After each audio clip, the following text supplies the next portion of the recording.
Lokesh red book అంటే ఎర్ర book మన కేవీఆర్ చెప్పినట్టు నేను కూడా ఇప్పుడు అదే పదం వాడుతున్నాను. నా మీద కూడా దేశద్రోహం కేసు పెట్టుకోండి. తెలంగాణలో లోకేష్ ఎర్రి బుక్కు పాలన నడుస్తా ఉంది. మళ్ళొక్కసారి నేను చెప్తున్నాను, ఎర్రి బుక్కు పాలన నడుస్తా ఉంది. ఇక్కడ ఈరోజు ఆంధ్రప్రదేశ్ లో మీరు చాలా పెద్ద ఎత్తున దుర్మార్గాలు చేస్తా ఉన్నారు. ఈరోజు తెలంగాణకు సంబంధించిన వ్యక్తులను కనీసం రాజ్యాంగానికి లోబడి చట్టాలకు లోబడి మీరు చేయాల్సినటువంటి పని ఏదైతుందో దాన్ని విస్మరించి ఈరోజు తెలంగాణకు వచ్చి కనీసం చట్టాలను గౌరవించకుండా ఇష్టారీతిన అంటే ఇది మీ రాజ్యం అనుకుంటారా, ఇది మీ ఆంధ్రప్రదేశ్ అనుకుంటారా?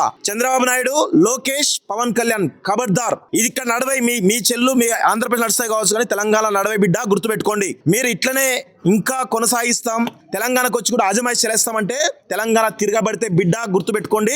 మీరు తెలంగాణలో అడుగు పెట్టలేరు. మీకు సంబంధించినటువంటి ప్రతి ఒక్క మొత్తం మూలాలన్నీ కూడా ఇక్కడే హైదరాబాద్ లో ఉన్నాయి. ఒక్కొక్క మూలాన్ని పునాదులతో కదిలిస్తామనే విషయాన్ని కూడా గుర్తుపెట్టుకోండి. మీడియా సంస్థలన్నీ కూడా ఇక్కడే ఉన్నాయి. మీ మీడియా సంస్థలు కూడా ఇక్కడే ఉన్నాయి. మేము ఎట్టి పరిస్థితులను వదలం మిమ్మల్ని. దయచేసి మళ్ళొక్కసారి చెప్తా ఉన్నాం, ఈ లోకేష్ నువ్వు చెప్తున్నాం మళ్ళొక్కసారి, లిల్లీపుట్ లోకేష్ మళ్ళొక్కసారి చెప్తున్నాం, గుర్తుపెట్టుకో. లాలీపాప్ లోకేష్ గుర్తుపెట్టుకో. మంచి పద్ధతి కాదు ఇది. మా తెలంగాణ మీద నీ దౌర్జన్యం మంచి పద్ధతి కాదు. ఎట్టి పరిస్థితుల్లో మేము ఊరుకోము.